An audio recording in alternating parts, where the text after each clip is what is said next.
본 방송에서 제공하는 투자 정보는 투자 판단에 대한 조언입니다. 방송에서 제공하는 주식의 가치, 가격 상승 및 하락에 대해서는 방송사에서 보장하지 않습니다. 시청자 여러분 안녕하십니까? 깊이 있는 인사이트로 여러분들의 투자를 잘 이어가겠습니다. 저는 강관우입니다. 저는 이혜은입니다. 전날 우리나라 시장 계속적으로 외국인이 파는 가운데 개인만 순매수를 이어가고 있습니다. 최근에 에코프로, 금양까지 이제 문제가 좀 되고 있는데 가격이 이렇게 계속적으로 내려오면서 이제는 반대 매매까지도 걱정을 할 그런 가격 수준까지 지금 내려오고 있거든요. 그러니까 여러분들이 위험 관리를 좀 하셔야 되겠다 이런 생각을 하고 간밤에 미국 시장 장 초반에 약세를 이겨내고 강세로 마감했습니다. 특히 마이크론이 6%가량 강세를 보였고요. 관련해서 우리나라 IT 종목 오늘 좀 보셔야 될 것 같고 필라델피아 반도체 지수도 2% 후반, 2.7% 정도 강세를 보였습니다. 그래서 오늘 장 저희 증시8과 함께 하시면서 어떻게 될지를 함께 지켜보십시오. 네, 어제 우리 시장은 양시장 혼조세로 마무리를 했었죠. 오늘은 증시8, 증시9와 함께 하시다 보면 또 새로운 투자 포인트 얻어 가실 수 있을 것 같습니다. 자, 저희 증시8, 증시9는요. 서울경제TV 유튜브에서도 똑같이 만나보실 수가 있습니다. 유튜브에 서울경제TV 검색해 주시면 실시간 방송 중인 화면 들어오실 수가 있고요. 방송 중에 궁금하신 점이 있다면 실시간 채팅창 통해서 궁금증 남겨주셔도 됩니다. TV와 송출되고 있는 화면 그대로 똑같이 유튜브에도 만나보실 수 있으니까요. 지나간 방송들도 함께 확인해 보시면서 투자 포인트 다시 한번 점검해 보셔도 좋겠죠. 자, 오늘 저희 증시8도 그리고 화요일 우리 증시도 파이팅입니다. 화이팅! 미국 시장 장 초반에 약세를 이겨내면서 강세로 마감했죠. 미장원 순서 바로 들어가겠습니다. 오늘도 에임리치의 김PB 전문가 화면 연결되어 있습니다. 안녕하세요. 안녕하세요. 투자 쉽게 하자 김PB입니다. 미국 종가 상황 한번 보겠습니다. 네, 미국 증시는 어제 반도체 중심으로 강세를 보인 하루였고요. S&P 0.3% 그리고 나스닥 0.66, 다우지수 0.14%로 상승 마감했습니다. 특히 필라델피아 반도체 지수가 2.68% 급등해서 마감을 했거든요.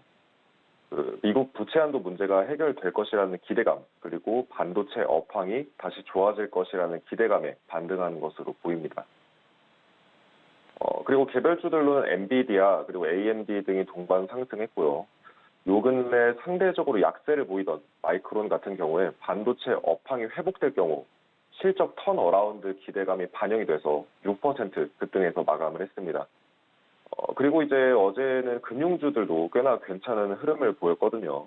특히 그간 약세를 보이면서 부도 우려감이 있었던 미국 최대 규모의 증권사 찰스 슈왑의 경우에도 4% 급등을 하면서 미국 금융 시스템 리스크의 어떤 그런 우려감이 완화되는 듯한 움직임을 보여줬습니다. 지금 부채 한도 협상 계속적으로 이제 한 발짝씩 가고는 있는데 그렇게 크게 지금 나오는 게 없는 것 같아요. 지금 남은 날수가 보니까 보름 정도 남은 것 같잖아요. 근데 이제 미국 상원이 다음 주 22일부터 29일까지 이렇게 문을 닫는데 그러면 지금 실질적으로 협상을 할 수 있는 날짜가 그렇게 많이 남아있지 않다 이런 얘기들이 나오고 있지 않습니까? 정확합니다. 이제 오늘 바이든 대통령과 공화당이 부채 한도 상향 문제를 논의하기 위해서 만나게 될 예정이거든요. 네, 추가 협의가 필요하다는 이유로 부채 한도 협상을 미뤘었는데 그 미룬 날짜가 바로 오늘인 거거든요. 그래서 바이든 대통령이 이제 부채 한도 관련 미팅 이후에 G7, 7개국 미팅 일정으로 일본으로 출국 예정이고 말씀하신 것처럼 일정들이 되게 타이트하기 때문에 협상 시한이 그리 여유롭지가 않은 상황입니다. 그래서 오늘 무언가 확실한 진척이 있어야 될 거고요. 어제도 말씀드렸지만 2011년에 미국 부채 한도가 문제됐었던 때에도 이 협의가 미뤄지다가 막판에 부채 한도가 해결되는 상황이 결국 증시에는 악영향을 미치는 결과를 만들었기 때문에 빠르게 해결될수록 시장에 좋고 미뤄지다가 막판에 해결되는 형국으로 가면 자산시장에 안 좋은 영향을 미칠 가능성이 높다고 볼 수 있겠습니다. 그리고 미국 쪽에서 지금 이제 매크로 데이터 중에 크게 좀 보여야 될 게 소매 판매 지수, 리테일 세일즈라고 하는 게 이번 주에 나오지 않습니까? 이게 지금 전체적으로 컨센서스는 마이너스 0.7% 이런 정도를 보고 있는 것 같은데 이게 증시에 좀 영향을 줄 수 있는 변동 요소가 될까요? 네. 그 미국 소매 판매가 오늘 이제 9시 반에 발표가 되는데요. 유의미한 지표이기는 하지만 워낙 부채 한도 이슈가 워낙에 지금 시장에서 미치는 영향이 크다 보니까 소매 판매 이슈가 사람들한테 엄청나게 큰 주목을 받지는 못할 것 같습니다. 지금 이제 예측치는 이전보다 더 이제 개선된 수치로 이제 전망하고 있는데 경제가 좋아져서 명목 소비가 좋아졌을 것으로 사람들이 기대를 하고 있습니다. 근데 아마 크게 악화하지는 않았을 거고요. 이전 수치보다는 좀 더 개선되거나 비슷한 수준일 거라고 보고 있습니다. 그리고 지금 이제 뉴욕 엠파이어 스테이트 지수도 새벽에 발표가 됐거든요. 근데 예측치 마이너스 3.75%를 강하게 하방 돌파하고 마이너스 31.8%, 마이너스 31.8포인트로 발표가 됐습니다. 근데 시장에는 큰 타격이 없었거든요. 보이시는 것처럼 코로나와 금융위기를 제외하면 사실 이 정도로 엠파이어 지수가 악화됐던 적이 없어서 사실 이 이제 수치가 발표되고 나서 시장에선 사실 별 반응이 없습니다만 해외 애널리스트들은 경제 침체에 대한 우려감을 강하게 보이고 있는 상황입니다. 왜 그러냐면 이 엠파이어 지수의 경우엔 장기적으로 PMI와 같이 동행해서 움직이는 흐름을 보이고 있고요. 결국 PMI는 주가와 장기적으로 동행하는 경향이 있기 때문에 엠파이어 지수는 결국 PMI는 주가 이렇게 연동이 되어 있어서 이렇게 엠파이어 지수가 급감을 한 건 자산 시장에 전혀 좋은 상황이라고 볼 수는 없어요. 그래서 예측치를 너무 또 과하게 초과한 부분이 있기 때문에 6월에 엠파이어 지수도 좀 유의해서 봐야 될 것 같습니다. 최근에 이제 또 금리 쪽으로 이제 생각들이 많이 이제 보고 있지 않습니까? 근데 금리 동결 예상하는 게 한 75%까지 나오고 있다고 그래요. 근데 반면에 애틀란타 은행 그 총재는 연준 총재는 지금 금리 인하를 지금 생각하지 않고 있다. 24년까지도 자기는 더 이제 허키시하게 생각을 하고 싶다. 이래가지고 피복 가능성에 대해서 좀 찬물을 끼얹은 그런 발언도 했는데 어떻습니까? 네, 일단 패드워치에 따르면 우선 시장에서는 금리 동결 가능성이 원래는 90% 넘게 책정이 됐었는데 최근에 갈수록 추가 금리 인상의 가능성이 높아지고 있죠. 최근 이제 24% 수준까지 금리 인상 가능성이 높아진 상황인데 이 정도 속도라면 다음 6월에도 금리가 인상되는 변수가 발생할 수도 있는 상황입니다. 현재까지는 금리 동결 가능성을 시장에서는 높게 보고 있지만 실업률도 여전히 낮고 물가도 진정되지 않았기 때문에 추가 금리 인상 가능성을 무시할 수 없고요. 그다음에 이제 부채 한도 문제가 어떻게 해결되는지에 따라서도 이 금리 인상의 결과에 영향을 미칠 것이라고 보고 있습니다. 이 금리는 결국 CPI보다 항상 높은 수준으로 마감을 했습니다. 근데 지금 CPI는 어느 정도 더 넘어서는 수준으로 마감을 했지만 보통 이제 요 근래에는 CPI보다 더 낮은 CPI랑 거의 비슷한 수준으로 금리를 마감했다라고 하면 지난 수십 년 동안에는 사실 이제 물가보다 훨씬 더 높은 수준으로 금리를 올려서 마감을 했었거든요. 그래서 금리가 더 인상될 가능성도 전혀 배제할 수는 없는 상황이라 이 부분은 투자하실 때 무조건 염두에 두셔야 될 것 같습니다. 자, 아까 좀 초반에 제가 마이크론이 지금 6%가량 올랐고 필라델피아 반도체 지수가 2.7% 이렇게 올랐다고 했는데 우리 시장 오늘 영향을 좀 받을 수 있거든요. 긍정적으로. 어제도 보면 퍼스트 솔라가 전 금요일 날 26% 올라가지고 제가 뭐 하나솔루션도 강력하게 푸시를 했습니다마는 하나솔루션, CS 윈드까지 풍력 업체까지도 주가가 영향을 받은 바 있는데 오늘 좀 어떻게 볼까요? 네, 당연히 이 반도체 지수 영향을 사실 우리나라 삼성전자를 비롯한 다양한 반도체 업황에 긍정적으로 미칠 만한 요소라고 저도 보고 있습니다. 자사주 최근에 많이 사고 있다는 소식 좀 준비된 게 있죠? 네, 5월 5일까지의 미국 자사주 매입 승인 발표 추이를 보게 되면 여전히 상당히 강세인 편이거든요. 여전히 미국 기업들은 자사주 매입을 멈추지 않고 공격적으로 이제 자사주 매입을 하고 있습니다.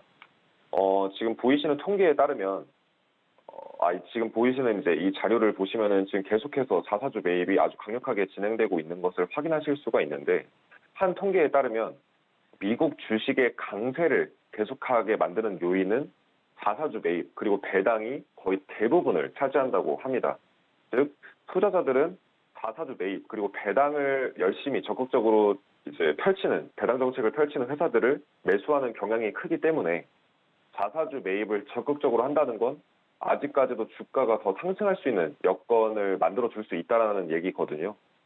다만 이제 전년도에 비해서 자사주 매입이 줄어드는 추세로 가고 있어서 이 부분은 계속해서 추적하면서 봐야 될 것 같습니다. 미국이나 우리나라나 좀 비슷한 부분들이 좀 있는 것 같은데, 최근에 보면은 이게 구직 시장도 약간 양극화가 되는 것 같아요. 미국에서 보면은 뭐 빅테크 업체들 감원을 상당히 많이 하지 않았습니까? 그런데 실질적으로 서비스에서는 지금 사람이 부족하다 이런 얘기들이 계속 있었잖아요. 지금 그쪽 관련해서 좀 업데이트가 있을까요?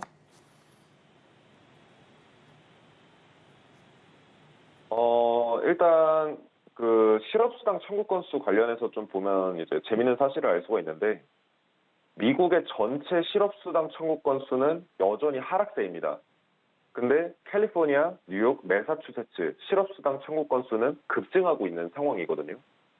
둘은 장기적으로 함께 움직인다는 점을 고려해봤을 때 꽤나 이례적이지가 않을 수 없는 수치라고 보셔야겠습니다.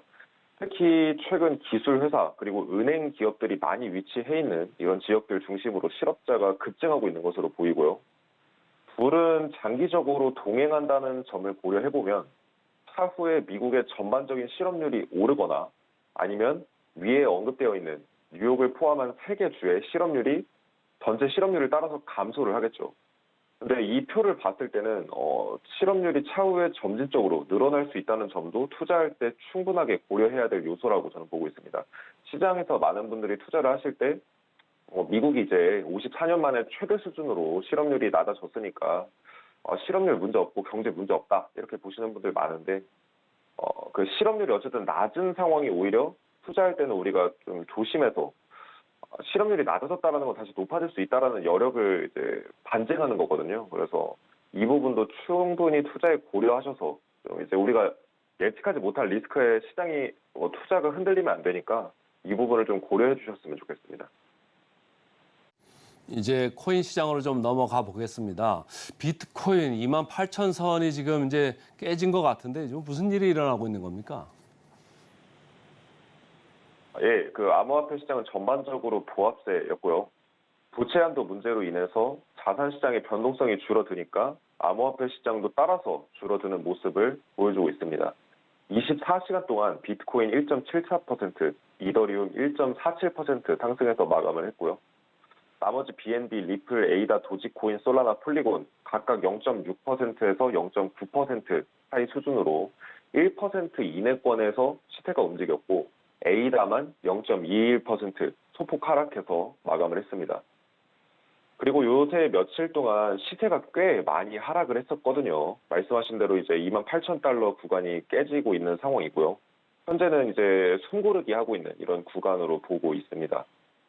지난 방송에서 말씀드린 것처럼 거래 대금이 급감했고 투자자들의 관심도가 크게 꺾였기 때문에 하방 모멘텀이 늘어나는 것으로 보이고, 지난 금요일의 경우에 비트코인이 4% 이상 급락을 했다가 말아 올리면서 약하락으로 마감을 했는데, 그만큼 던지려고 하는 세력들이 하나둘 늘어나고 있는 것으로 저는 보고 있어요. 그래서 현재 말씀드린 하방 지지선 28,000달러 수준이 이제 깨진 상황이기 때문에 부정성은 확실히 늘었습니다. 근데 아직 완벽하게 하락 전환이라고 보기보다는 하락 모멘텀이 커지고 있는 구간 정도로 해석을 하면 좋겠고요. 다시 이제 시세가 급등을 해서 28,000달러 구간을 강하게 뚫어주면 모멘텀을 회복할 기회는 있습니다. 하지만 28,000달러 구간을 계속 돌파하지 못하고 그 밑으로 계속 이제 가격이 흐르는 이런 모습을 보여주게 되면 시간이 지날수록 하락 전환일 가능성이 계속 높아지는 상황이기 때문에 상승세로 전환을 하려면 빠른 시일 내에 가격이 회복돼야 될 이런 필요성이 있습니다. 비트코인 28,000 붕괴까지 잘 알아봤습니다. 지금까지 에임리치의 김 PB 전문가와 함께했습니다. 고맙습니다.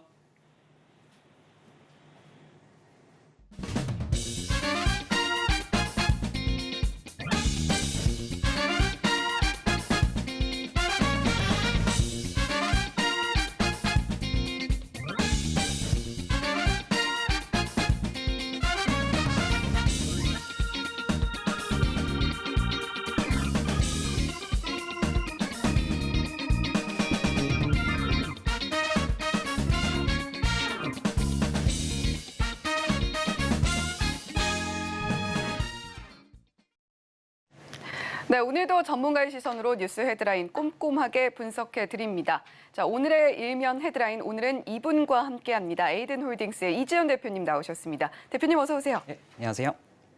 네, 오늘도 헤드라인 어떤 내용 준비해 오셨을지 만나봐야 되는데 화면으로 바로 확인해 보겠습니다. 네, 오늘의 헤드라인입니다. 빅샷. 20명 만난 JY 뉴 삼성 전략 짰다가 오늘의 헤드라인입니다. 여기서 말하는 JY는 이재용 회장이겠죠. 취임 200일을 맞이했습니다.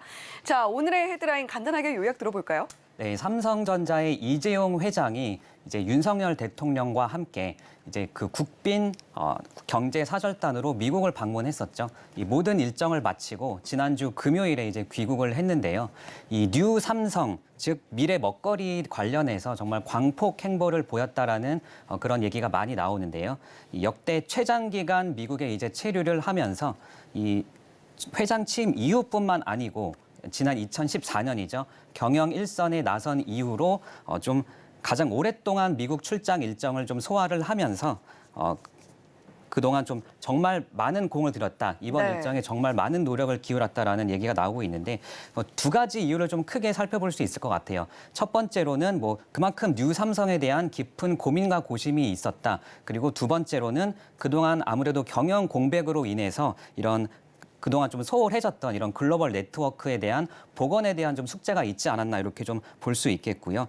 정말 이 22일 동안 정말 이렇게 매일 한 명 이상의 이런 빅샷, 주요 글로벌 기업 CEO들과 만남을 가졌는데 정말 좀 준비도 많이 했을 것 같아요. 뭐 한두 명의 기업들을 만나더라도 상당히 많은 준비가 좀 필요했을 텐데 네. 무려 한 20여 명이 넘는 이런 글로벌 기업 CEO들과 만남을 가지면서 상당히 좀 많은 노력을 했다. 정말 많은 준비를 했을 것 같다라는 생각이 들거든요. 그만큼 이제 삼성의 이런 향후 사업에 좀 큰 도움이 될 수 있는 계기가 되었을 것으로 좀 기대감을 좀 가져볼 수 있겠고요.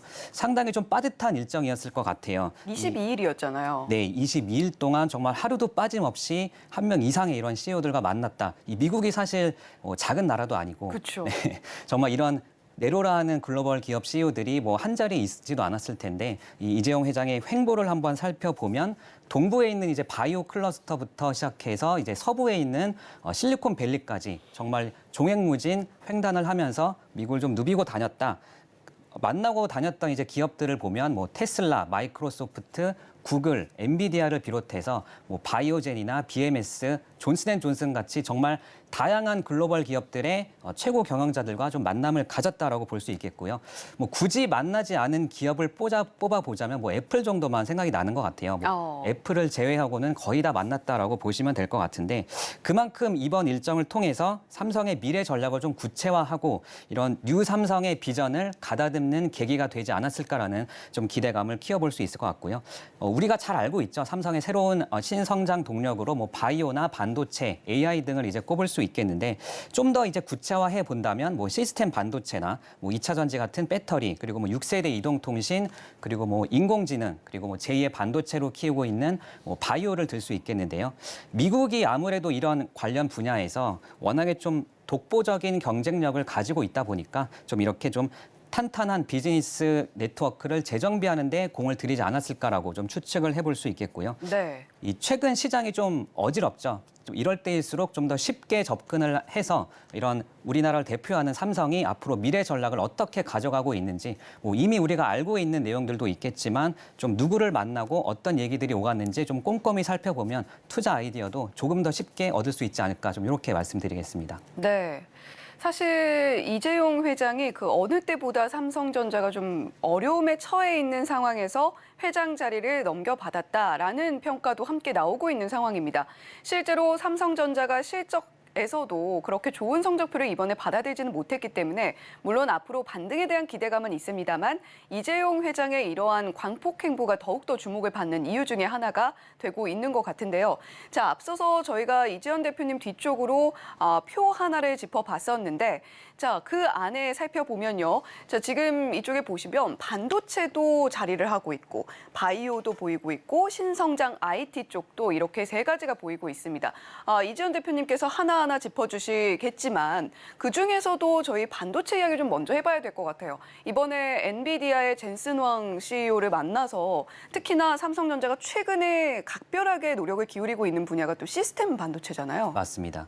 네, 사실 이재용 회장이 뭐 바이오도 만났고 AI도 만났고 반도체도 만났지만 제가 좀 가장 좀 주목해 보고 싶은 섹터는 이제 오늘은 반도체이거든요. 네. 좀 키워드도 이제 뭐 뉴 삼성과 반도체 회복기 좀 이렇게 가져와 왔는데요. 이 반도체 투자에 있어서 또 가장 중요한 것이 또 이 타이밍이겠죠. 이 투자자들의 최근 또 가장 큰 고심 중에 하나도 이제 앞으로 차기 주도 섹터가 무엇이 될 것인지에 대한 고민이 상당히 깊으실 텐데 삼성 또한 여전히 좀 이런 비슷한 고민들을 정말 오랫동안 해왔죠. 앞으로 이런 뉴 삼성을 이끌 차기 주도 사업이 이런 국내 증시 투자에도 좀 길잡이가 될 수 있기 때문에 관련해서 한번 이제 연결을 해 보면은요. 네. 이 삼성전자 같은 경우에 이제 대만에 있는 파운드리 경쟁사죠. TSMC에 대한 반격이 상당히 거세죠. 이 GAA, 게이트 올 어라운드라는 이런 강력한 무기를 가지고 TSMC를 앞지르겠다는 얘기들이 계속해서 나오고 있는데 네. 이 경계현 사장도 또 이런 얘기를 했죠. 이 4나노까지만 하더라도 TSMC와 한 2년 정도의 격차가 있다. 그런데 이제 3나노 정도가 되면 삼성이 먼저 이제 GAA 기술을 접목을 하면서 한번 해볼 만하지 않을까, 이제 충분히 좀 따라잡을 수 있지 않을까라는 좀 자신감 있는 얘기도 나오고 있고 네. 1.4나노까지 가게 되면 이제는 충분히 한번 역전도 가능하다라는 그런 자신감 있는 얘기도 하고 있고 네, 실제로 그렇다면 저희가 GAA가 뭔지도 좀 알아야 될 것 같아요. 네, GAA라는 기술은 이제 기존의 핀팻이라는 기술을 주로 사용을 해 왔었는데 네. 이제 삼성전자가 업계에서 처음으로 TSMC보다 앞서서 GAA라는 기술을 먼저 채택을 하게 될 것이고요. 결국에는 TSMC도 GAA라는 기술을 채택할 수밖에 없는데 그렇게 되면 아무래도 삼성전자는 미리 이제 3나노에서 관련한 비용을 지불하게 될 것이고 TSMC는 그 이후에 이제 좀 시간이나 비용이 들 것이기 때문에 상대적으로 삼성전자가 좀 역전을 할 수 있는 그런 계기가 되지 않을까라는 그런 분석이 많이 나오고 있죠.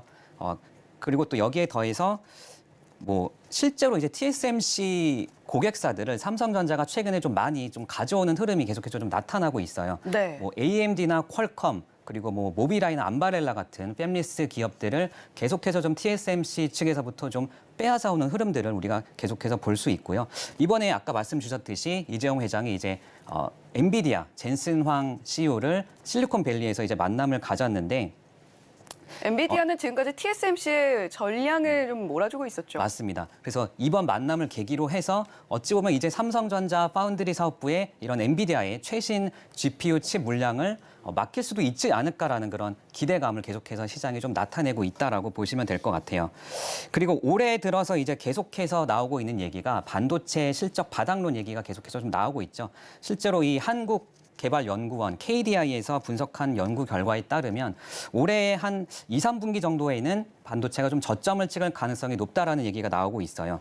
실제로 이런 반도체 경기와 좀 밀접하게 연관되어 있는 뭐 모바일 기기나 컴퓨터 쪽에 뭐 교체 주기 또는 이런 수요가 2, 3분기 올해 중반 정도에는 저점을 찍고 좀 반등하지 않을까라는 그런 기대감이 계속해서 나오고 있다는 게 KDI의 분석이고요.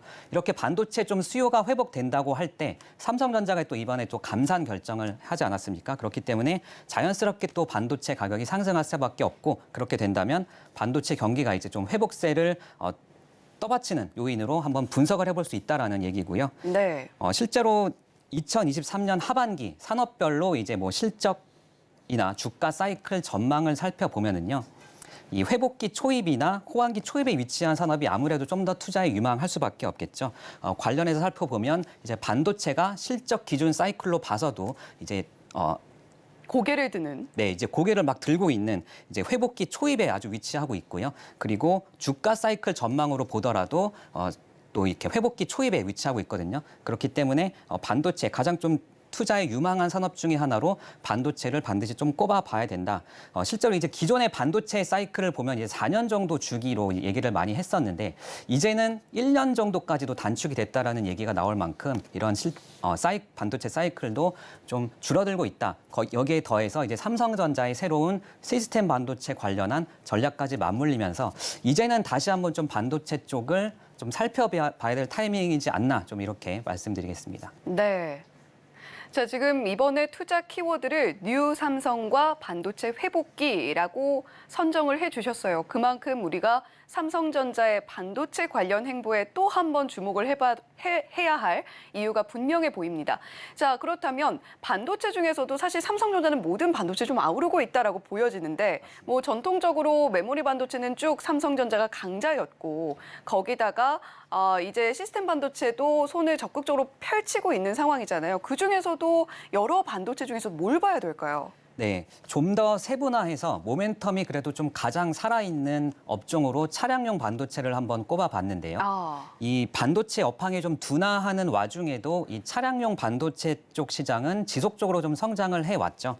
이 반도체 업계의 시선이 이제는 좀 차량용 반도체 쪽으로 쏠리고 있다라고 보시면 될 것 같은데 이 관련 시장이 정말 폭풍 성장을 하면서 5년 내로는 한 130조 원에 달하는 시장으로 성장할 것이다라는 좀 전망이 나오고 있어요.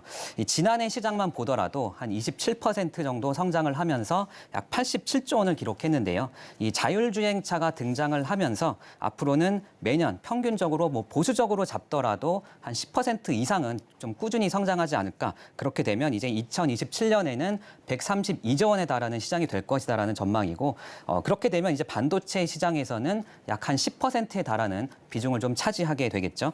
이렇게 좀 폭발적인 시장 성장에 대비해서 뭐 독일의 인피니언 같은 전 세계 차량용 반도체 1위 기업이죠. 뭐 인피니언이나 ST 마이크로 같은 기업들이 계속해서 좀 차량용 반도체 관련한 이런 설비 투자를 확대해 나가고 있다. 그리고 퀄컴 같은 기업들도 이제 오토톡스 같은 이런 차량용 반도체 관련 기업들을 인수해 나가면서 좀 이런 투자나 비중을 늘려나가고 있다는 점도 참고해 보시면 좋을 것 같고요. 네. 이재용 회장이 이번에 또 미국 일정에서 테슬라 또 일론 머스크 CEO를 만나고 왔죠. 관련해서 이제 좀 다양한 협력 방안들을 논의했을 텐데 아무래도 좀 더 확실하게 전장용 시스템 반도체 쪽은 좀 사업을 확대할 가능성이 매우 높아 보이고 그리고 뭐 기존에도 이미 테슬라와는 이런 완전 자율주행 반도체를 공동 개발을 했었죠. 계속해서 좀 이런 기술 개발을 위한 교류를 진행을 하면서 차량용 반도체 쪽에서 함께 시너지를 좀 많이 만들어 나갈 수 있을 것으로 전망이 되고 있고요. 네, 제가 그리고 좀 들어본 게 차량용 이 반도체 같은 경우는 굉장히 또 통과 조건이 까다롭다라고 들었거든요. 네, 맞습니다. 네, 그렇기 때문에 이 삼성 이재용 회장이 이렇게 만남을 가지면서 아마 뭐 좋은 얘기도 오갔겠지만 좀 신경전도 많이 있었을 것 같아요. 아무래도 좀 고객사들을 계속해서 좀 빼앗아 와야 되는 위치에 있다 보니까 네. 시스템 반도체 쪽, 차량용 반도체 쪽 관련해서 이런 좀 글로벌 기업들, 일론 머스크를 비롯해서 뭐 엔비디아까지 만남을 가지면서 좀 더 그런 영업 수주 쪽에 신경을 많이 쓰지 않았을까 싶고요. 실제로 이렇게 가장 수주전이 치열한 분야로 차량용 반도체가 거론이 되고 있는데 삼성 파운드리 포럼이 6월 달에 이제 개최 예정이 되어 있습니다. 기존에 예정되어 있던 스케줄보다 좀 더 앞당겨서 개최를 하게 되는데 그만큼 삼성이 어느 정도 좀 자신감을 내비치는 모습이 아닐까라는 점도 좀 눈에 띄고요. 뭐 서울이나 뭐 실리콘밸리, 중국에서도 개최가 예정이 되어 있지만 도쿄나 미넨 같은 경우에는 이제 차량용 반도체 쪽에 좀 더 무게를 둘 가능성이 높은 지역이죠. 그리고 뭐 실제로 오토센스 디트로이트에도 이번에 얼마 전에 참가를 하면서 이런 고객사 확보에 좀 더 힘을 기울이는 모습이 계속해서 좀 나타났다는 점도 참고해 보시면 좋을 것 같고. 네. 이 우리나라 정부 또한 이 과학기술정보통신부죠. 이 반도체 미래기술 로드맵을 발표했는데 이렇게 구체적인 기술 로드맵을 발표한 게 처음이라고 해요. 이 뭐 차량용 반도체 설계 관련한 뭐 원천 기술 확보를 추진한다는 내용이 좀 계속해서 나와주고 있고 삼성이나 SK 같은 민관 협의체를 출범을 하면서 2027년까지 무려 한 160조 원에 달하는 R&D 자금을 투자할 계획이다라는 점도 참고해 보시면 좋을 것 같습니다. 네.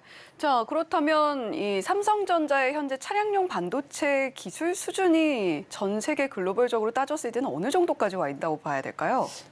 현재 뭐 구간에서는 삼성이 뭐 이제 앞으로 뭐 GAA라든지 이런 기술들을 접목해 나가면서 앞으로 기술 격차를 좀 빠르게 줄여 나갈 수 있지 않을까라는 기대감이 계속해서 커지고 있고요. 네. 삼성전자가 실제로 이번에 뭐 파운드리 포럼이라든지 앞당겨서 하는 것을 보면 좀 경계현 사장의 이런 말을 빌려서 들어보자면 충분히 좀 자신감 있는 모습들을 계속해서 나타내고 있다는 점을 본다면 이제는 좀 TSMC 관련해서나 뭐 이런 경쟁사들의 충분히 좀 해볼 만한 위치까지 갈 수 있지 않을까라는 기대감을 많이 키워볼 수 있다라고 좀 말씀을 드리겠습니다. 네. 자, 계속해서 공격적으로 본인들이 가장 잘하는 것의 분야까지도 함께 확장을 해 나가고 있는 삼성전자다라고 생각을 해볼 수가 있겠고, 이지연 대표님께서는 그중에서도 우리는 이제는 차량용 반도체에 한번 집중을 해보자라는 이야기를 해주셨습니다. 자, 그렇다면 저희가 삼성전자를 당연히 봐야겠고, 네. 그 안에서 삼성전자가 모든 걸 다 하지는 않잖아요. 어떤 종목들 함께 챙겨보면 좋을까요? 네, 차량용 반도체 관련해서 좀 가장 수혜를 받을 수 있는 종목으로 넥스트칩과 해성 DS를 한번 꼽아봤는데요. 이 넥스트칩 같은 경우에는 차량용 시스템 반도체 팹리스 기업이다라고 보시면 될 것 같아요. 이 구체적으로 보면 이제 뭐 카메라 센서용 영상 관련한 반도체 설계를 이제 주력으로 하고 있는 기업이다. 특히 자율주행차에 필요한 이런 영상 인식용 시스템 온 칩을 좀 힘을 쏟고 있는 기업이다라고 보시면 될 것 같고요. 국내에서는 유일하게 이런 자율주행용 영상 인식 반도체 기술을 모두 보유하고 있는 기업이다라고 보시면 될 것 같고요. 뭐 자동 발렛 주차 같은 이 운전자 보조 시스템이죠. 에이다스 같은 반도체, 통합 반도체도 개발을 하고 있고, 이 아무래도 자율주행 같은 경우에는 이 시야 확보가 필수적이겠죠. 어두운 상황에서나 악천후 속에서도 이런 뭐 사람이나 보행자, 차선, 차량 등의 감별이 정말 필수적인데, 관련해서 뭐 초고화질 이미지 프로세서라든지 아니면 적외선 영역의 센서 같은 제품들을 계속해서 개발해 나가고 있고, 앞으로 이런 자율주행 차량에서의 핵심 센서는 아무래도 카메라일 수밖에 없겠죠. 필수적으로 탑재가 계속해서 요구가 되고 있고, 지속적으로 차량당 카메라 탑재 수도 늘어나고 있다는 것 참고해 보시면 좋을 것 같고요. 앞으로 이런 전기차나 자율주행 차량들의 이런 시장이 개화해 나갈수록 이런 넥스트칩 같은 기업들의 성장 또한 함께 할 것이다. 그리고 이 넥스트칩 같은 경우에는 이 공모가가 13,000원이었어요. 근데 최근에 좀 오랜 기간 동안 10,000원에서 12,000원 사이 박스권을 좀 오랫동안 유지를 하고 있는데, 이렇게 좀 차량용 반도체 관련한 좀 모멘텀을 받아 나간다면 지금 현재 시점에서 충분히 좀 편안하게 투자해 볼 수 있는 타이밍이지 않나, 좀 이렇게 말씀을 드리겠고요. 이 해성 DS 같은 경우에는 차량용 리드 프레임 관련 기업이죠. 많은 분들이 또 잘 알고 계시다시피 이제 반도체 기판 전문 기업으로도 잘 알려져 있는데요. 이 리드 프레임 같은 경우에는 이제 반도체 칩을 올려서 뭐 부착하는 금속 기판 또는 반도체 칩에 전기를 공급하고 이를 지지해주는 역할을 한다라고 보시면 될 것 같아요. 이 리드 프레임 같은 경우에는 정말 이 높은 품질과 신뢰성을 또 요구를 하는데, 이 그만큼 또 신구 경쟁자의 진입이 좀 어렵겠죠. 진입 장벽이 있다는 점도 해성 DS를 투자하시는 중 참고해 보시면 좋을 것 같고요. 이 앞으로 이 차량이 스마트화 되어가고 전기차 침투율이 좀 높아지고 자율주행까지 좀 더 확대가 되어 나간다면 이런 좀 차량당 반도체 탑재 수 또한 계속해서 좀 급증해 나갈 수밖에 없겠고요. 이 전방의 이런 수요가 증가해 나갈수록 이 해성 DS 같은 기업들은 매출의 비중이 한 70%가 이제 리드 프레임이거든요. 관련해서 계속해서 좀 실적 성장을 이끌어 나갈 수 있지 않을까라는 기대감도 가져볼 수 있겠고, 실제로 올해도 매출적으로 보면 이제 7% 정도 성장이 가능할 것으로 전망이 되고 있고요. 앞으로 이런 IT 전반적인 수요가 부진함에도 불구하고 이런 리드 프레임을 앞세워서 작년 같은 경우에 무려 한 16%의 이런 영업 이익률도 달성했다는 것도 참고해 보시면 좋을 것 같아요. 이 좀 높은 기술 경쟁력을 바탕으로 실제로 이런 인피니온이나 NXP 같은 이 글로벌 차량용 반도체 선두 업체죠. 3사 모두에 좀 공급을 해 나가고 있다는 점도 굉장히 좀 주목을 해 봐야 되겠고, 이런 뭐 유럽 쪽의 반도체 회사들과 계속해서 좀 협업을 해 나가고 있다는 점, 그리고 실제로 이제 신규 고객사 확대 쪽에도 좀 비중을 실으면서 앞으로 이런 반도체 기판 쪽도 이제 성장을 해 나가고 있거든요. 여기에 더 이제 차량용 반도체 쪽도 함께 성장을 하면서 계속해서 이런 설비 투자도 이어 나가길 이어나갈 것이기 때문에 중장기적인 성장 모멘텀 또한 함께 좀 지켜보시면 좋을 것 같다. 좀 이렇게 말씀드리겠습니다. 네, 물론 지금 차량용 반도체 쪽에 있어서 삼성전자뿐만이 아니라 그와 관련해서 함께 사업군을 영위하고 있는 기업들을 우리가 주목을 해봐야 될 텐데 첫 번째 기업으로 넥스트칩 이야기를 해주셨습니다. 이 차량용 시스템 반도체 팹리스 기업이다라고 보시면 되겠고 두 번째로는 해성 DS 이야기를 해주셨죠. 차량용 리드 프레임 거기다가 반도체 기판도 함께 영위를 하고 있는 기업이기 때문에 우리가 눈여겨볼 만하다라는 관점으로 두 개 종목 최선호주로 꼽아주셨습니다.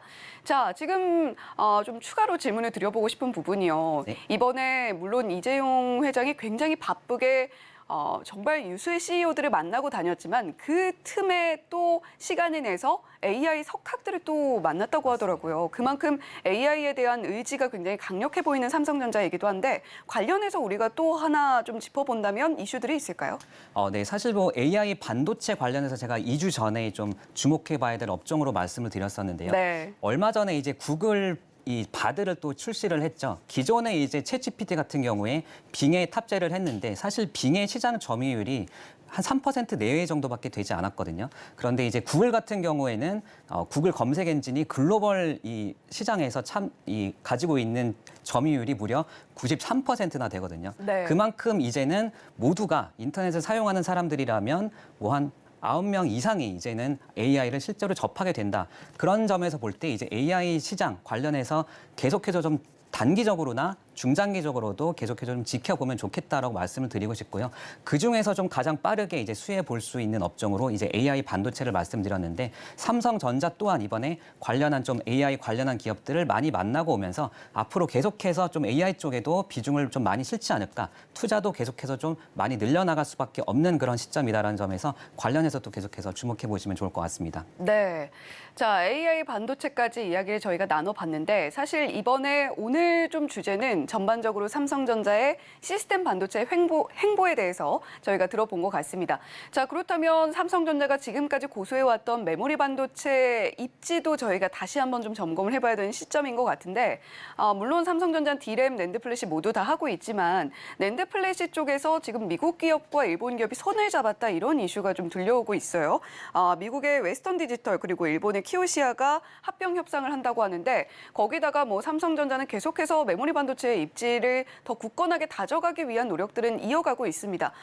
지금 우리가 메모리 업황이 결국에는 삼성전자의 주가에도 크게 영향을 미치게 될 텐데 이쪽은 또 어떻게 보면 좋을까요? 네, 뭐 반도체 업황, 뭐 메모리 업황 또한 사실 기존에 이제 아무래도 반도체 이런 업황에 좀 민감하게 반응할 수밖에 없었죠. 우리나라 특히 삼성전자가 아무래도 메모리 쪽으로 더 비중이 많이 있었기 때문에 관련해서 좀 우려가 많았는데요. 이번에 좀 시스템 반도체 쪽에 비중을 실으면서 그런 우려는 좀 덜어냈지만 아무래도 기존에 더 많이 하고 있던 이제 분야가 메모리 쪽이기 때문에 관련해서도 계속해서 좀 주목을 해봐야 된다. 뭐 일본 쪽과 뭐 이런 얘기들도 많이 나오고 있지만 삼성전자 또한 계속해서 관련한 좀 투자를 계속해서 확대해 나가고 있기 때문에 뭐 큰 우려는 하지 않아도 될 것 같다라는 생각이고요. 뭐 이런 D램 뿐만 아니고 시스템 반도체까지 동시에 좀 투자를 이어나가면서 계속해서 이런 반도체 쪽에서 삼성전자의 입지는 좀 굳건하지 않을까 좀 이렇게 기대를 해보겠습니다. 네. 자, 지금 뭐 전통적으로 강자였던 메모리 반도체뿐만이 아니라 물론 이슈는 저희가 계속해서 체크를 해드릴 예정이고요. 거기다가 이제 삼성전자가 메모리는 워낙에 업황을 많이 타기 때문에 시스템 반도체도 우리가 잡아야 된다라는 그런 강력한 의지와 또 생각으로 추진하고 있는 많은 분야들 중에서 오늘 차량용 반도체 꼼꼼하게 뜯어볼 수 있었던 시간인 것 같습니다. 지금까지 에이든홀딩스의 이재현 대표님과 함께 이야기 나눠봤습니다. 오늘 말씀 고맙습니다. 감사합니다.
개장 30분 남기고 있습니다. 저희가 8시 반 매일 아침 센티멘탈 대 펀더멘탈 두 종목씩 말씀을 드리는데 어제 한화솔루션 상당히 좋았죠. 오늘은 두 종목 또 지켜봐 주시고요. 오늘 두 종목 첫 번째 센티멘탈로는 TNL 회사고요. 펀더멘탈로는 넥센타이어 이렇게 두 종목 말씀드리겠습니다. TNL부터 시작을 해보겠습니다. TNL. 창상 피복제 하는 회사죠. 최근에 이베스트 증권에서 리포트가 나왔네요. 제목이 투자 포인트가 이제는 실적으로 확인이 될 거다. 작년에 인수한 회사가 있습니다. 그래서 CND죠. CND, Church and Dwight라고 여기 히어로 코스메틱스 여기를 인수했는데 여기 여드름 패치 하는 데거든요. 그래서 여드름 패치 이런 데도 이제 좀 잘 나갈 거고 창상 피복제, 스빈밴드 이쪽도 잘 나갈 거고 그리고 마이크로 니들 화장품 쪽도 잘 될 거다. 이렇게 투자 포인트가 각 있었는데 이게 현실로 이제 발현이 될 거다 이런 얘기고 특히 수출 쪽이 잘 될 거다 이런 얘기를 하는 거거든요. 그래서 수출 쪽에서 지금 현재는 미국 쪽에만 많이 집중하고 있었는데 신규 이렇게 인수한 이런 것들이 다 유럽 쪽으로도 계속해서 나갈 거다 이런 생각들을 하면서 리포트가 이베스트 증권에서 최근에 나왔습니다. 자, 최근에 또 IBK 투자증권에서 나왔죠. 여기 제목 보시면 수출이 주도한다 이렇게 이제 써 있고. 빨간 줄로 제가 이렇게 쳐놨습니다만 아까 말씀드린 Church and Dwight 이쪽 얘기를 하고 있는 거죠. 그래서 유럽 쪽에서 계속적으로 매출처가 다변화될 거다. 이 회사는 이쪽을 좀 많이 보고 있네요. 최근에 주가를 보시면 연초부터 해가지고 계속적으로 이렇게 올랐습니다. 어제 특히 9.7% 이렇게 급등을 했습니다. 최근에 외국인이 많이 사고 있다. 이 점이 이제 눈에 보이고요. 기관도 안 사는 것도 아닙니다. 기관도 계속 사고 있는데 외국인이 어제는 강하게 밀어 올렸다. 이렇게 보시면 되겠습니다. 역사적 밸류로 보면은 그렇게 높은 편도 아니고 낮은 편도 아닙니다. 절대적으로 보면 조금 높은 편이지만 밴드로 봤을 때는 가운데 중간 이상 이 정도만 와 있습니다. 더 올라갈 수도 있겠죠. 왜냐하면은 절대적으로는 뭐 낮은 편은 아닙니다만은 상대적으로 역사적 밴드라는 게 또 그들만의 그 움직이는 밴드가 있거든요. 그것도 상당히 중요한 역사적 밴드라고 하는데요. 여기는 역사적 밴드가 PBR 4배 이상으로 4.3배 이상으로도 형성된 바가 있기 때문에 지금 형성된 이것보다는 더 올라갈 여지가 있다. 특히 해외 쪽으로 가는 사업 모델을 가지고 있는 회사들은 멀티플을 조금 후하게 프리미엄을 주면서 봐주는 경향도 있습니다. 그런 거를 좀 참고를 해보시면 좋을 것 같고요. 자, 최근에 괴리율 점점 내려오고 있습니다. 이 얘기는 뭐냐면 주가가 그 정도로 많이 올라갔다 이렇게 보시면 돼요. 그래서 제가 제목을 지금 바로 보시지 마라 이런 얘기죠. 한 템포 느리게 접근해도 좋다. 회사가 기본적으로 좋은 회사니까 한번 어제 이제 3개 올랐으니까 조금 밀릴 수도 있어요. 그러니까 밀릴 때 좀 기다리셨다가 어느 순간에 다시 재진입하는 시점을 보셔도 좋을 것 같다. 이런 의미에서 어제 분위기는 좋았습니다만은 당장에는 좀 덤비지 말고 조금 지켜보자. 이런 의미로 오늘 센티멘탈로 TNL 이렇게 말씀을 드렸습니다. 그 다음 종목 펀더멘탈 종목으로요. 넥센타이어 말씀을 드리겠습니다. 최근에 제가 현대차도 말씀드렸고 기아도 말씀드렸고 화신도 연거퍼서 말씀을 드렸댔습니다. 차트를 보시면 그 주가들이 다들 좋았죠? 화신도 좋았고요. 기아도 좋았고요. 현대차도 좋았습니다. 넥센타이어도 제가 봄 개편하면서 제가 맡은 지 이제 2달 됐는데 초반에 넥센타이어를 저희가 말씀드렸댔습니다. 계속적으로 좋을 거다. 이 회사가 유통비용, 그러니까 이쪽 비용이 상당히 줄어들 거기 때문에 영업이익률 마진이 올라갈 거다. 이렇게 해서 넥센타이어를 말씀드렸댔었는데 기아차, 현대차 평균 정도는 하고 있는 거죠. 기아가 여기 있고 현대차가 여기니까 중간 정도는 하고 있습니다. 자, 지금 자동차 쪽 괜찮지 않습니까? 그래서 넥센타이어도 좋았고 어제 특히 타이어주들이 갑자기 급등을 했습니다. 실적들이 이제 나오고 있기 때문인데요. 넥센타이어도 그 시점에서 이제 봐야 된다. 이렇게 이제 저는 생각을 하는 거죠.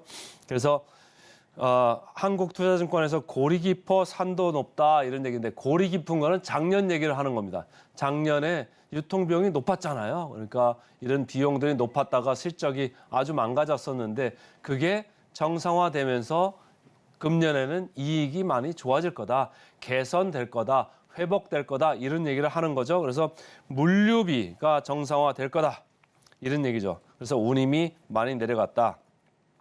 어느 정도나 도대체 좋아지는 거냐 봤을 때 영업이익률 무려 7.5%나 개선이 된다. 이런 이제 컨센서스 수치입니다. 이건 수치는 제 수치가 아니고 여러 증권사에서 나온 수치를 제가 모아서 평균을 내본 수치인데 22년에는 마이너스권에 있었습니다. 이렇게 물류비가 상당히 많이 들었던 이 회사인데 물류비가 절감이 되는데 그 절감되는 폭이 어마어마합니다. 7.5%면요.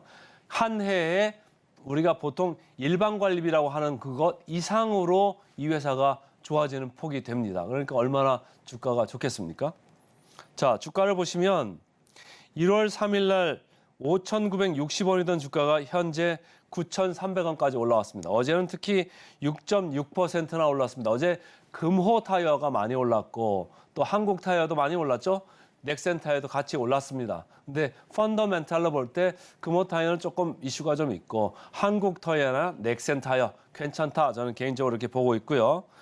기관, 외국인이 다시 매수에 가담했다. 이렇게 보시면 되겠습니다.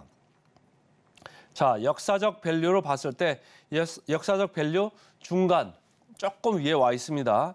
낮은 부분은 아니고요. 지금 이미 저희가 말씀드릴 때는 벌써 한참 됐기 때문에 그때는 하단 수준에 저점 수준에 있었죠. 그때 뒤로 주가가 많이 올라왔기 때문에 현재는 역사적 밸류 밴드 중간에 있다.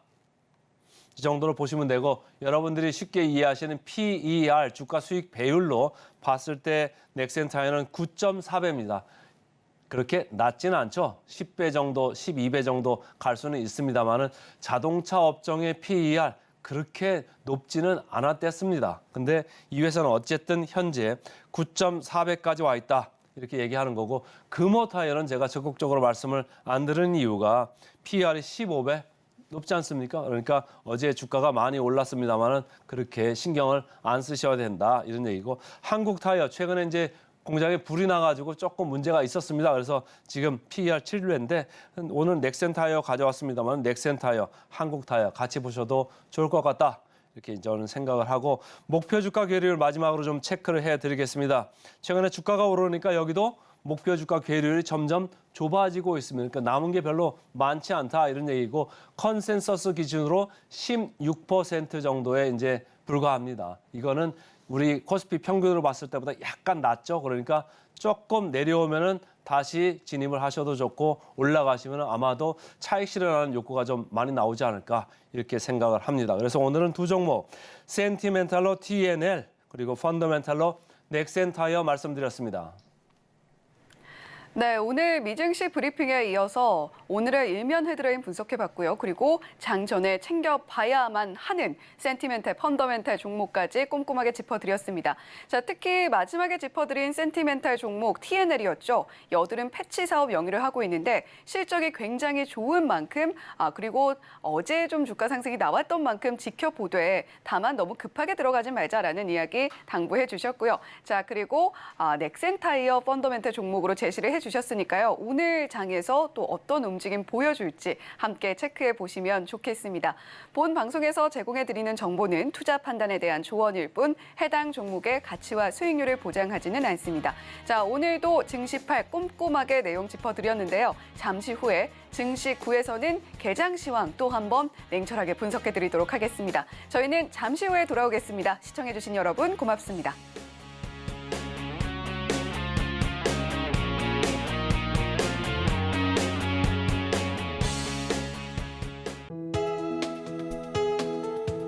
본 방송에서 제공하는 투자 정보는 투자 판단에 대한 조언입니다. 방송에서 제공하는 주식의 가치, 가격 상승 및 하락에 대해서는 방송사에서 보장하지 않습니다.